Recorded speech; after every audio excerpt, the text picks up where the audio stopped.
Hello everyone, we're here live at the YSuperstars headquarters with 30 minutes with action taker Gabi Carrasco. She's a youth developer, an environmental engineer, and an entrepreneur who's going to share her journey with her company named Chiqui. We're going to hear about the 3 steps of how to take an idea and make them into action steps, actually make them a reality. Here's our 30 minutes with Gabi. We grew up with a man named Roger, and he's our grand uncle. So it's my grandmother's uncle, and he came here from Cuba when he was very young with my grandmother, and they really just, they were starting from nothing. They came here. It was the classic immigrant story, and they worked very hard. And now it's, a family, generations that have started because of them. So we called him Chiqui because in Spanish it means, tiny. And he was a tiny man, but he had a large personality and just a smile that was larger than the sun. It was great. It was infectious almost. And he took care of us and he picked us up every day from elementary school, give or take a day or two. So if you went to elementary school with me, you knew who Chiqui was. He'd always say hi to you. He was a presence. He was a character. And when he passed away a few years ago, he was going through the late stages of dementia. It was hard to remember who we were, and it was a lot of distress on us because we grew up with this man, and he was such a influential part of our lives. And the one thing that he stressed so heavily to us was, one, always make sure that you're working. Always keep that work ethic, because no matter what he was doing, whether he was cleaning or he was in an office, whatever it be, he was always working. And that was an ethic that he brought to us. Yeah. And secondly, he always stressed personal hygiene. He always wanted to make sure that he was in tip-top shape to meet somebody, to go someplace. If he was going to the store, he was always properly dressed and everything was clean. So he really instilled that in us. Take pride when you go someplace, because you're not just representing yourself, you're representing your family, your integrity, and what you stand for. And that's what Chiqui is all about. So my sister and I decided that we're tired of buying commercial cosmetics and body care that when you look on the ingredient list, you can't pronounce anything. Yeah. What is xanthan gum? It's in everything. What is it for? When you chew gum, it's like chewing plastic. Like, what are you doing? Do you really know what you're putting in contact with your body? Yeah. So the first thing is you have to realize, what do I want? Yeah. Right? I want to live a long, healthy, and sustainable life. Yes. So now I have my goal. Yeah. Now it's easier to know, how do I get there? Okay. So the first action we took is, let's do our research. So we know what we want. We want a healthy, new body routine, makeup routine that is not going to have this long-lasting impact on our lives. So we decided, let's take exactly what we love and transform it. So I am so incredibly passionate about body care, specifically toothpaste and deodorant, because those are 2 things that I use on a daily that have really made me feel like a completely different person. And not just because, it smells good, or I know that it doesn't have as many chemicals in it. I know that I made it. Yeah. I know exactly what went into it. I know the love, the time, and the effort that went into making this product. Yeah. And so when my friends try it, they're comfortable knowing that at least someone they trust has dedicated the time to know what is best for them. So everything's specialized, everything's personalized, because that's really the only way to build this trust between you and the person who wants to try that. Right? So that was our first step. Our second step was, what are we each good at? So I'm really good at the science. So I've studied engineering and I graduated as an environmental engineer, and I love knowing why something works and putting it juxtaposed to something else that let's compare it to. For example, with my toothpaste, It's made up of 4 very simple ingredients. You can pronounce them all, and they're naturally derived. So that's the point of this sustainable type of body care, something that can withstand itself no matter what happens to the surrounding environment. Yes. So there will always be coconut oil. We will always have some form of baking soda, and we will always have naturally occurring salt. It's everywhere. Yeah. Essential oils, as long as there's plants and vegetables and you can extract the oils, that's essential oils. There's really no, big brainer to it. It's just what is good for you. Yeah. So with the toothpaste, now I'm not a doctor, I'm not a dentist. I've just done some research, and that's, the biggest platform that we have is do your research. Yeah. Make sure you know what you're talking about before you go preach it to the world and have them trust you. Yeah. So what happens, as far to my knowledge, is the plaque on your teeth is not soluble in water. It's fat soluble. So in any chemistry class you take, like dissolves like. So if you want to dissolve a fat, it needs to be in a fat. That's the only way it works. So the plaque in your teeth will only break down in the presence of a fat. So why would you ever use a toothpaste that is water-based? That you can put a little bit on your toothbrush, run it under the water, and you notice immediately some of it has disintegrated. Some of it has just washed away. Well, if it's water-based, it's going to clean the superficial plaque. And I've read on certain commercial toothpaste containers that it says whitens surface stains. So it's just the surface. It's not really breaking anything down. Right. Once that coconut oil comes into contact with the plaque, there's automatically a transport mechanism for the plaque to break down, and it's easier to remove. So as to my knowledge, I haven't asked a dentist or a doctor if there's any validity to this, but I know from personal experience and from my friends telling me that, hey, I feel so happy, my teeth feel clean. Yeah.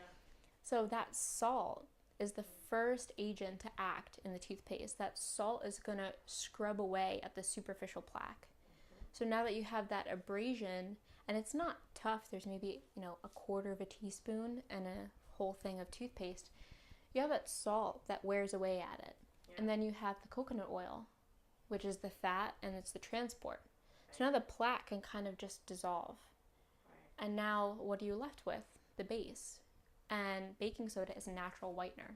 Yeah. It's healthy for humans unless you are allergic to it. Of course, stay away from it. Yeah. But the baking soda will actually whiten naturally what is under the plaque. And then the essential oil is there to just make it a little bit more pleasant if it's your first time using coconut oil as a toothpaste. Yeah. So when I brought the concept up to her of we both have these great strengths and we're sisters, so let's do something together. The whole point of Chiqui body care is not to build this multi-million-dollar industry to replace anything. It's not to replace anything. It's, if you'd prefer to try this, try it. And it's not to make $1 million. The point of this is to just carry his legacy. He had such a long-standing impact on our lives and the people that he met. And this is our way of bringing his spirit into this. So every product will write on the label, next to the ingredients, the last one is always Chiqui's love, because his love was just eternal. And you always keep him dear to his heart. So one of the things that I was able to keep from him, he never really used it, but he always had a handkerchief on him. So I always keep it with me. And it, he always used it, and I always keep it next to us, and it's almost like this is just another small way of carrying out his legacy.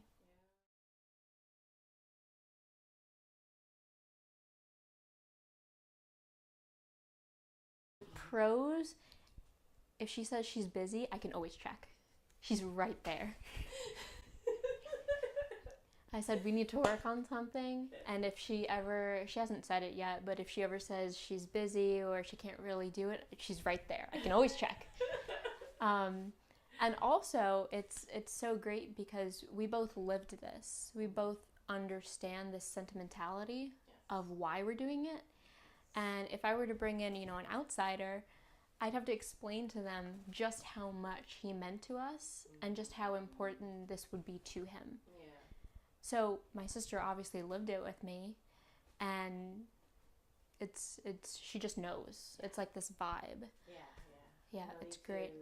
To convince or paint a story or anything. Exactly. And now, I guess, I don't even know if it's a con, but if anything, we're just sisters, so we just naturally butt heads, and sometimes I'll disagree with something she says or she'll disagree with me, but in the end it turns out to be a pro because I have more than one perspective to rely on.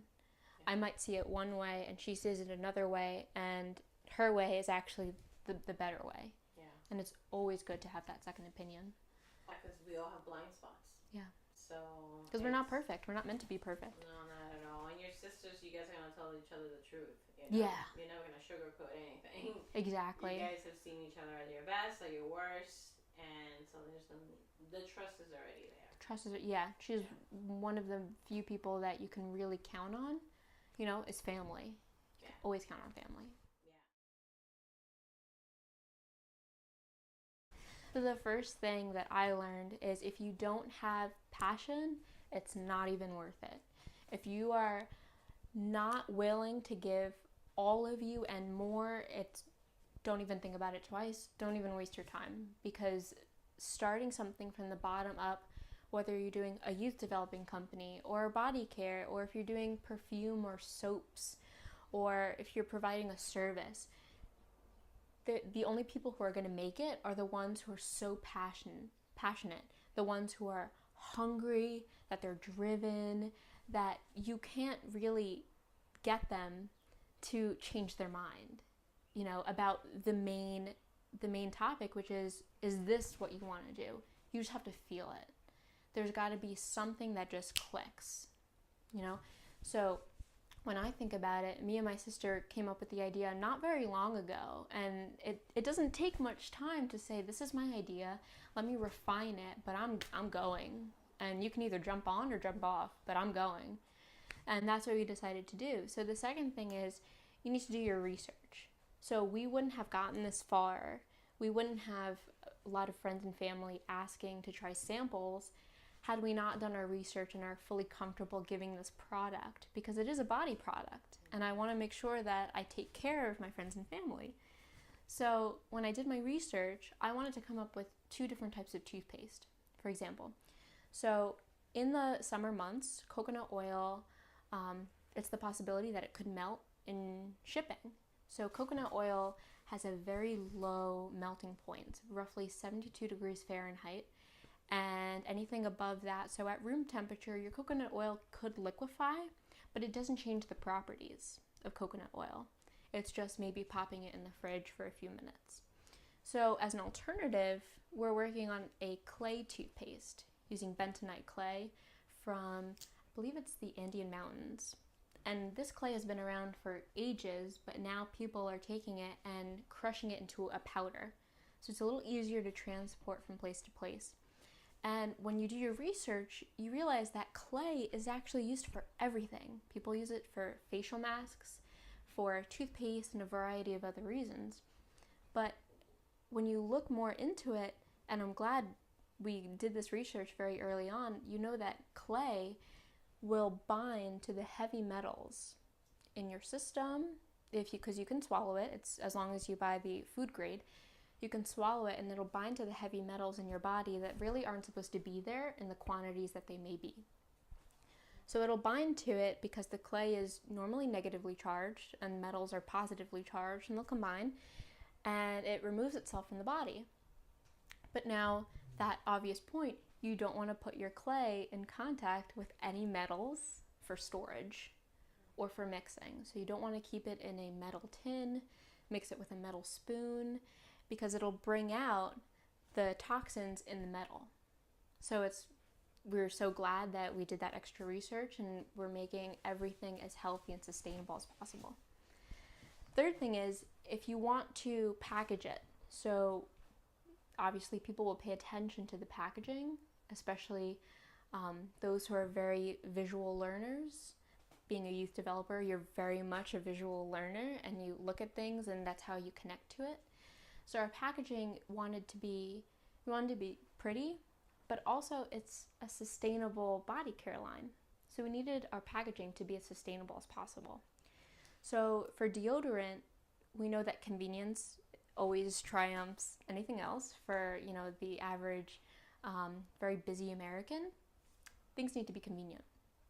So we were looking at deodorant stick bars, normal commercial ones, and most of them, if not all of them, are plastic, made out of plastic, and not glass, but that's the most convenient way to do it.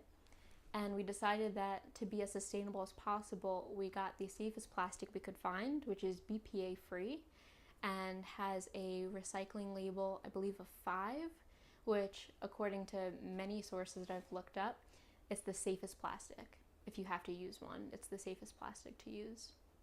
And it's recyclable. And the third thing, when you have this idea in mind, you need to make sure that it matches your morals. Yes. You need to make sure that whatever you're doing, whatever you're passionate about, fits who you are as a person or who you want to be. Who do you want to emulate? I want to be someone that when this works out, because you need to have that drive and that passion, so when this works out, I want somebody to look at me and my sister and say, they never faltered in what they believed. They always stood by their word and stood by their product, and that's what makes them trustworthy. So whatever you're doing, if you're providing a service, you're tutoring, you're doing classes, no matter what you're doing, you need to make sure that you are a whole character and that whatever you're doing completely supports that. I think you need to have faith too. Having faith in that something will work out. You have to understand that life doesn't happen to you, life happens for you. I think it was Tony Robbins who said that, and I love it, and I ran with it, and that's kind of my motto on a daily. Life happens for you.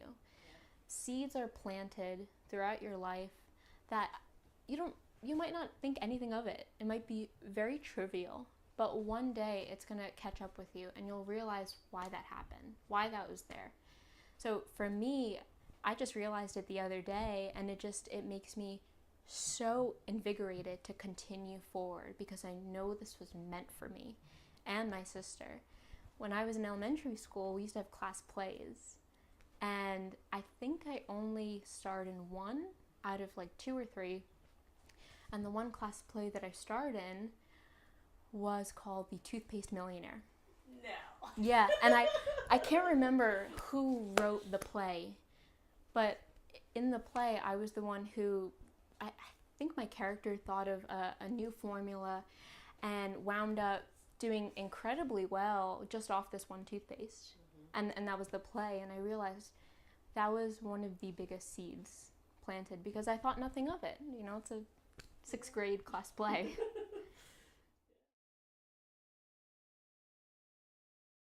When I went to high school, we had to take an environmental science class in our high school, and it was taught by one woman. Her name is Miss Willard, and anyone who went to school with me or went to my high school knows Miss Willard. She was a fantastic, fantastic teacher, one of my mentors to this day. I still keep in contact with her. To this day, if I have an issue or something that I'm really trying to think of, she's always there. I've called her, and she's great. She's so knowledgeable, and she taught me environmental science. And the book, I think, was a college level book. It really wasn't meant for high school. So the class was a little difficult, but she made it fun. So she did environmental Jeopardy before we had a test. And we'd separate into 2 rows, and we'd make up environmental questions, and that's how we studied. So she just made learning about our surroundings so interactive. And I think not only did that get me into environmental engineering, but it got me into youth developing, because she taught me that learning is exciting, learning can be fun, you just have to have the right mindset. And when you're a youth developer, you always have to be on your feet. Always think, this child is different from this child, they have different strengths, they have different weaknesses, but they can both come together and do the same thing. Yeah. They can learn the same thing, just maybe in different ways. Absolutely. And started at the YMCA, and I needed a summer job. I applied online, not through the YMCA, but through a different site, and I got a call from Jimmy Zito, and he goes, "Hi, is this Gabby?" And I said, "Yes, hi, who's this?" And he goes, I'm Jimmy from the YMCA in Staten Island, calling about, your application." So that's how I got into the YMCA, and Jimmy was kind of my mentor there. Anytime I needed anything, he was right there, and he was great. So I started doing counseling at one of the schools in Staten Island, and I was a counselor for the pre-K and kindergartners, and they were called the Kittens. That was our group name. They taught me so much on how to be an effective counselor. Not only my colleagues, but the kids themselves, really, they taught me how to laugh. Yeah. They taught me how to just enjoy the moment, because that's what they do. They enjoy the moment. And I learned so much from them. And one day, James comes up to me and he goes, my wife is working on her own youth developing company, and she's looking for someone who can help out with robotics. And I said, "Wow, I'd love that." And then I met you, Patty, and I just skyrocket from there. Everything just uphill. And when I started working with YSuperstars, I was so fortunate to be one of the first independent contractors. And one of the things that you emphasized that was so important when you become an independent contractor is understanding that you're not an employee. You are bringing a service. There's this inherent freedom. There's this, okay, it's up to you to bring that willpower, that energy. It's your time. You're not trapped here by contract. And that's what made it so inspiring to do. I felt this is completely different than anything I've ever done before. And when I'd come home at the end of the day, you're tired and you know that you've done a day's worth of work, but it is so fulfilling on a complete other level. It's something that really fulfills this side of me, and that's the side that when I can't be in the classroom with kids, that's the side that I took with and put it all into Chiqui. And I said, I have to channel it because it's an energy. It's this feeling that you have when you're with those kids and you look into their eyes, and for that time, you're all they have. And they're looking to you for guidance, and you need to be there. And it teaches you so many life skills. I am so patient. I've learned how to become more patient, and I've learned how to open my eyes and be open-minded. Okay, so I have a challenge for the youth developing community. No matter what aspect you're comfortable doing this in or what environment you're comfortable doing this in, take at least 10 minutes this week and sit down someplace, whether it be a coffee shop, your bedroom, or outside and surrounded by nature.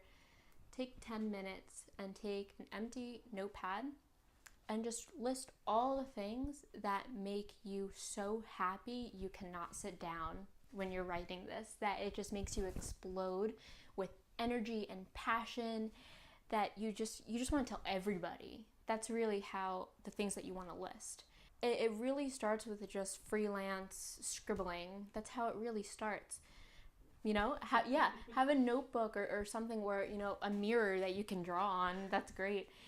Do something and just get yourself out there, because starting something new is just really the embodiment of who you are. You want to make sure you put the time into it. Yeah, so if anyone has any questions, it's an active email. I check it every day. It's chiquibodycare@gmail.com, and Chiqui is CHIQUI, bodycare at Gmail. Yeah. Awesome. Thank you so much. I'm so excited. Yeah. You healthy children!